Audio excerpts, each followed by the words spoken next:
নমস্কার। যুক্তি তর্ক সঙ্গে অর্কই আপনাদের স্বাগত। আপনাদের সঙ্গে আমি অর্কপ্রভ সরকার।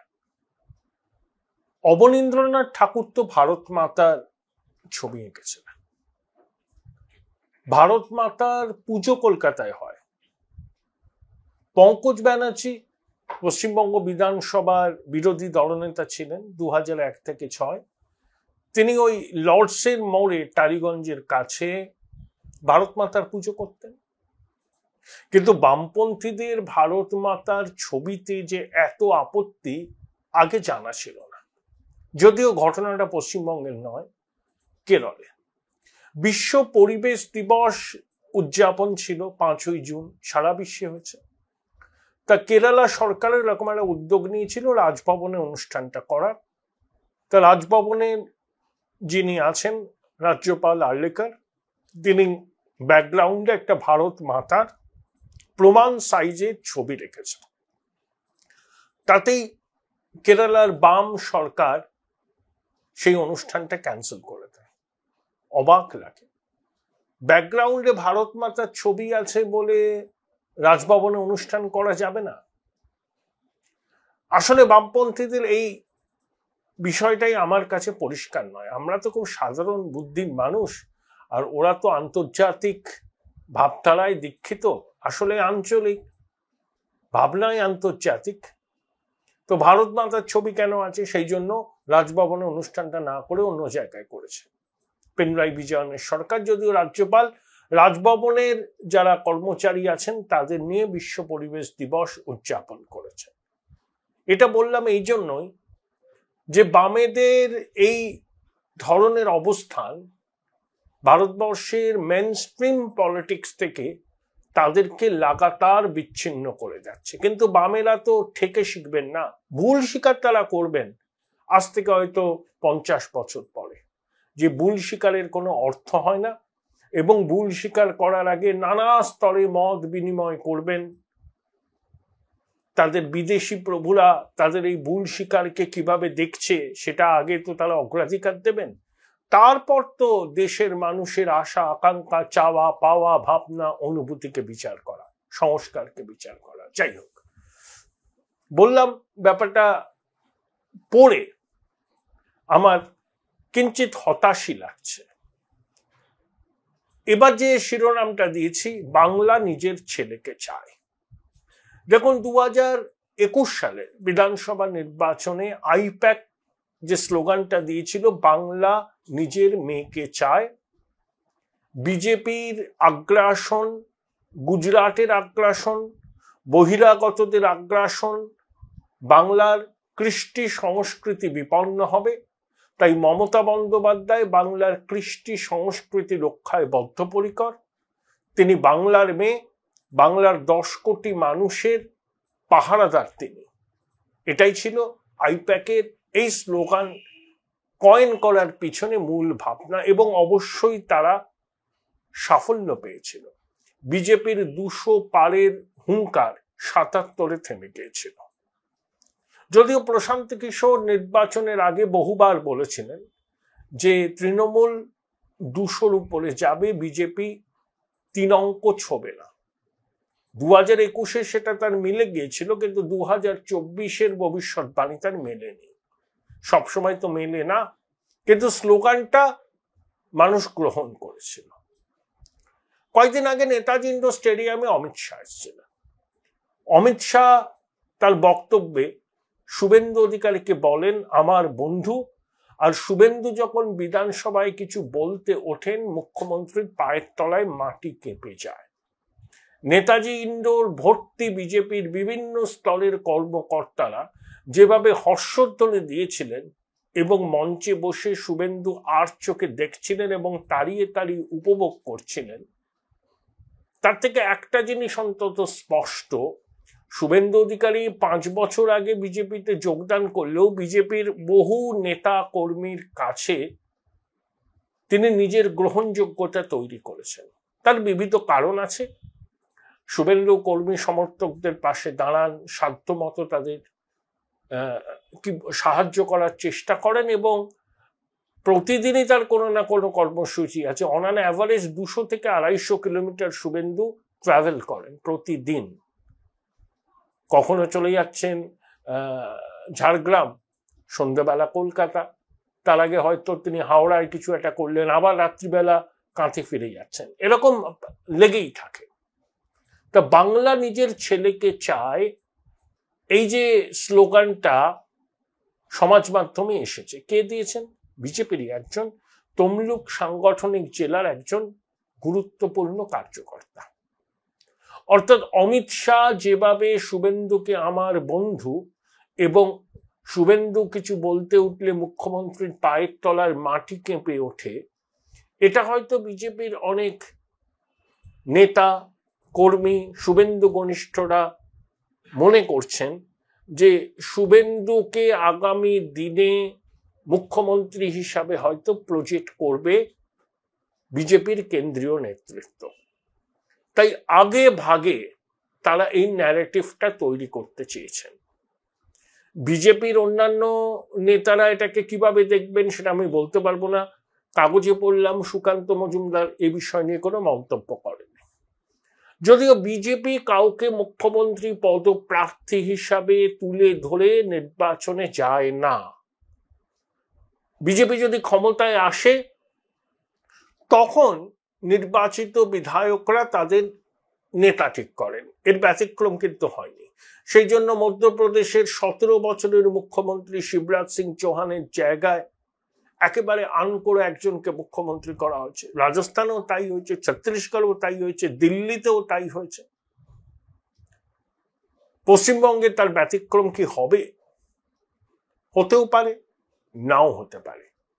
কিন্তু শুভেন্দু যেভাবে গেরুয়া ইকোসিস্টেমের সঙ্গে নিজেকে মানিয়ে নিয়েছেন, অন্য দল থেকে যারা বিজেপিতে এসছেন এত কম সময়ের মধ্যে বিজেপির আদর্শের সঙ্গে সম্পৃক্ত হতে পারে। একটা কথা অনস্বীকার্য, রাজ্য প্রশাসনের অন্দরে এমন অনেক লোক আছেন যারা শুভেন্দু অধিকারীর সঙ্গে যোগাযোগ রাখেন। না হলে শুভেন্দু এমন এমন খবর, এমন এমন সরকারি বিজ্ঞপ্তির কপি হাতে পেয়ে যান যেটা কিন্তু পাওয়ার কথা নয়। অতীতে পশ্চিমবঙ্গে তৃণমূল জমানায় সূর্যকান্ত মিশ্র বলুন, আব্দুল মান্নান বলুন, কোন বিরোধী দলনেতা এই অ্যাক্সেস ছিল না প্রশাসনের অন্দরে। শুভেন্দুর আছে, কারণ শুভেন্দু দীর্ঘদিন তৃণমূল কংগ্রেসটা করেছে, তৃণমূলের ইনস অ্যান্ড আউটস জানে, মন্ত্রিসভায় ছিল, সাংসদ ছিল, এবং শাসক দলের অনেক বিধায়ক আছেন যারা মুখে শুভেন্দুর একেবারে বাপ বাপান্ত করছে, কিন্তু রাত্রিবেলা চেষ্টা করেন শুভেন্দুর সঙ্গে যোগাযোগ রাখতে। যদি পট পরিবর্তন হয় তখন তো তাদের রাজনীতিটা করতে হবে। তাই ভবিষ্যতের সম্ভাবনার কথা মাথায় রেখেই তারা একটা দরজা খোলা রাখেন। এটা মমতা বন্দ্যোপাধ্যায় জানেন, সবাই জানে, এটা কোনো অজানা খবর নয় বা নতুন খবর নয়। কিন্তু এই যে তমলুক সাংগঠনিক জেলার যে কার্যকর্তা এই স্লোগানটা সমাজ মাধ্যমে দিয়েছেন, এতে কি শুভেন্দুর অনুমোদন আছে, নাকি শুভেন্দুর অনুগামী এই নেতা আগ বাড়িয়ে দিয়েছেন? এটাই হচ্ছে প্রশ্ন। যদি আগ বাড়িয়ে দিয়ে থাকেন তাহলে সম্পূর্ণ নিজের দায়িত্ব দিয়েছেন, তার নেতার প্রতি তার ভালোবাসা, তার আনুগত্য প্রমাণ করতে দিয়েছেন। আর শুভেন্দুর অনুমোদন নিয়ে যদি দিয়ে থাকেন তাহলে এটা বলা যায় রাজ্য বিজেপির মধ্যে নির্বাচনের আগে নতুন করে পাওয়ার টাসল শুরু হয়েছে।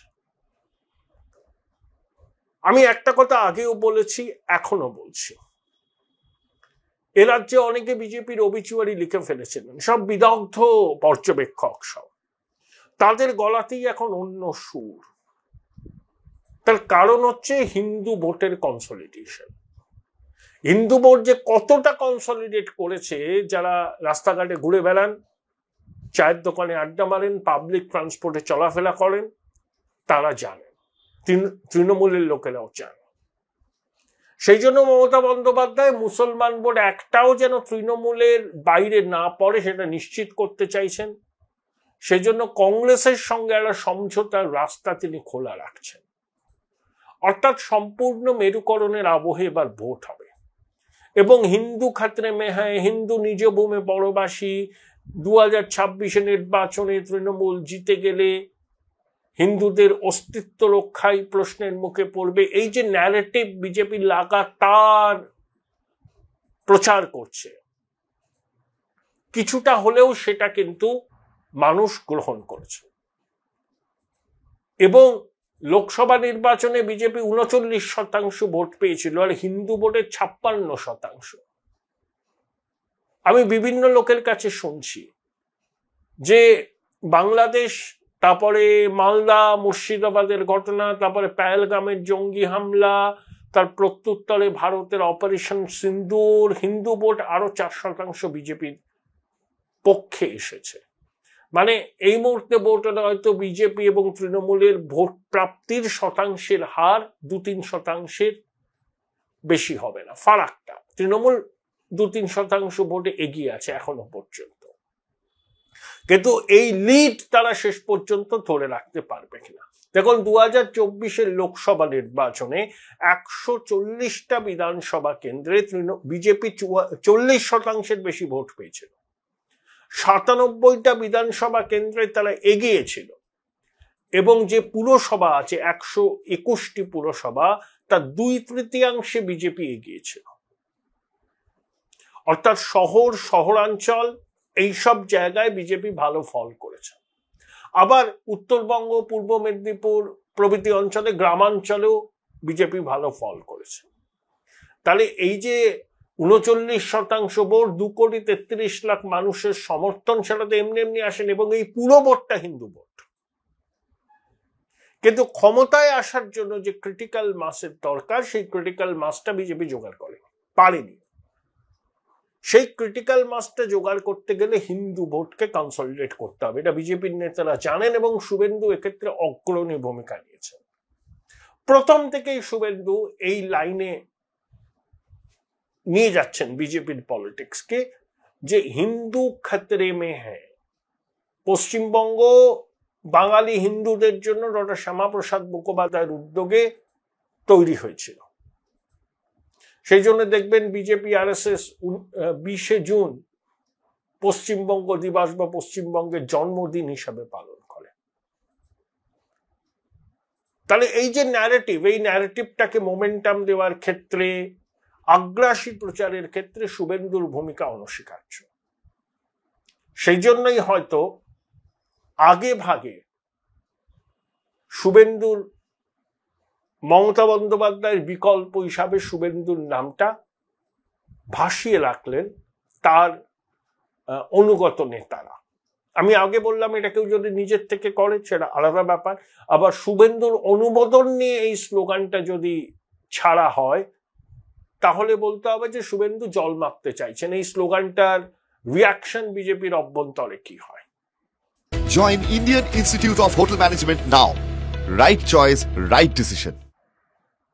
কেউ অ্যাডভার্স কোনো কমেন্ট করেনি, করবেও না, কারণ অমিত শাহ যেভাবে শুভেন্দুকে পিঠ চাপড়ে দিয়েছেন, যেভাবে নিজের বন্ধু বলে সম্বোধন করেছেন, তাতে বিজেপির নেতারা অন্তত একটা জিনিস বুঝতে পারছেন যে অমিত শাহ এখনো শুভেন্দু অধিকারীকে বিশ্বাস করেন, ভরসা করেন এবং সংঘর সঙ্গে শুভেন্দুর একটা টানাপোড়েন চলছিল, সেই টানাপোড়েনও কিন্তু মিটে গেছে এবং শুভেন্দু বোঝাতে সক্ষম হয়েছেন RSS নেতৃত্বকে যে বাংলায় বাম কংগ্রেস আর কোনো থ্রেট নয়, তারা এখন অস্তিত্বের সংকটে ভুগছে।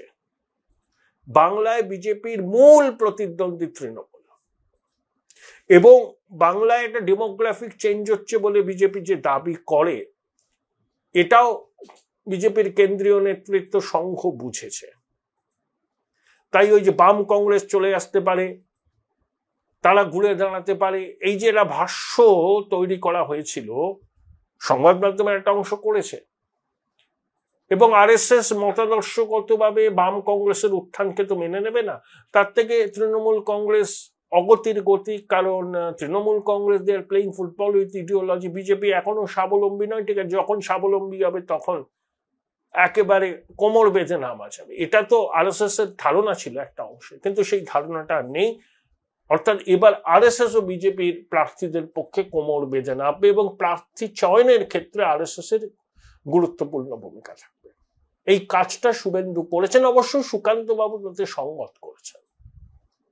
যখন দিলীপ ঘোষের এইভাবে অপ্রাসঙ্গিক হয়ে যাওয়া, দিলীপ ঘোষের অনুরাগীরা, পুরনো লোকেরা শুভেন্দু অধিকারীর দিকে আঙুল তোলেন যে শুভেন্দু সিস্টেমেটিক্যালি দিলীপ ঘোষকে ফেজ আউট করেছেন পশ্চিমবঙ্গের রাজনীতির মেইনস্ট্রিম থেকে। কিন্তু বিজেপির শীর্ষ নেতৃত্ব এইটাকে গুরুত্ব দেননি এবং দিলীপ ঘোষকেই তারা ব্লাত্য করে দিয়েছে। উনি ডাক পাচ্ছেন না। উনি যদি নির্বাচনে লড়তে চান একটা টিকিট পাবেন, কিন্তু ছড়ি ঘোরাতে পারবেন না, কারণ দিলীপ ঘোষের বক্তব্য অনেকাংশে দল বিরোধী বলে মনে করছে বিজেপি সংঘ। তাই যারা দিলীপ ঘোষকে সামনে রেখে শুভেন্দুর বিরুদ্ধে দলের কেন্দ্রীয় নেতৃত্বের কাছে অনাস্থা জ্ঞাপন করেছিল, তারা কিন্তু চুপ করে গেছে। এবং অমিত শাহ যেভাবে শুভেন্দুর পাশে দাঁড়িয়েছেন, সেটা কিন্তু বিজেপির র্যাঙ্ক অ্যান্ড ফাইলের কাছে স্পষ্ট বার্তা। শুভেন্দু সুকান্ত যুগলবন্দির উপরই ভরসা রাখবে বিজেপির কেন্দ্রীয় নেতৃত্ব। আর সুকান্ত বাবু জানেন শুভেন্দু অধিকারীর রাজনৈতিক অভিজ্ঞতা তার থেকে বেশি। 37 বছর শুভেন্দু রাজনীতি করছেন। আমি সুকান্ত বাবুকে ব্যক্তিগতভাবে খুব পছন্দ করি। শিক্ষিত মানুষ, মার্জিত, ভদ্রলোক, লেখাপড়া জানেন এবং হয়তো তার এবং শুভেন্দু বাবুর মধ্যে একটু টানাপোড়েন ছিল। এগুলো হয় রাজনৈতিক দল, এর মধ্যে কোনো অস্বাভাবিকতা নেই। পাওয়ার পলিটিক্স এগুলো হয়। কিন্তু এখন শুভেন্দু বাবু ও সুকান্ত বাবুর কার্যকারিতা বুঝেছেন, আর সুকান্ত বাবু ও শুভেন্দু বাবুর কার্যকারিতা বুঝেছেন, এবং দুজনের মধ্যে যাতে একটা ওয়ার্কিং রিলেশন খুব গাঢ় হয়, খুব দৃঢ় হয়, সেটা নিশ্চিত করেছে সংঘ। তাই বাংলা নিজের ছেলেকে চায়। অতি উৎসাহী শুভেন্দুর সমর্থক কুল এই স্লোগানটা বাজারে ছেড়ে দিয়ে কি জল মাপছেন? আর শুভেন্দুর অনুমতি নিয়ে যদি এই স্লোগানটা বাজারে ছাড়া হয়, শুভেন্দুও দেখতে চাইছেন এই স্লোগানের রিয়াকশন কি হয়, তৃণমূল কি রিয়াক্ট করে, বিজেপির অভ্যন্তরের সমীকরণে এর কি রিয়াকশন হয়। অর্থাৎ আমাদের সভা সিলেবাস ইলেকশন তো, তাই খেলা জমে গেছে। এবার একটু নতুন খেলা হবে। প্রতিবেদন শেষ করবে একটা কথা বলে, কেষ্ট নাটক।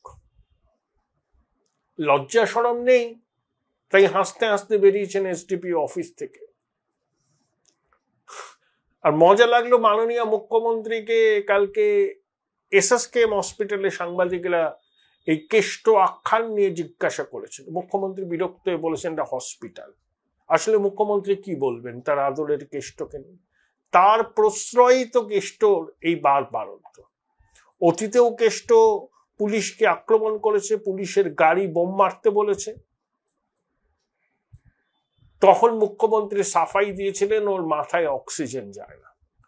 তার আশীর্বাদের হাত কেষ্টর মাথায় থাকায় কেষ্ট বেপরোয়া হয়েছে।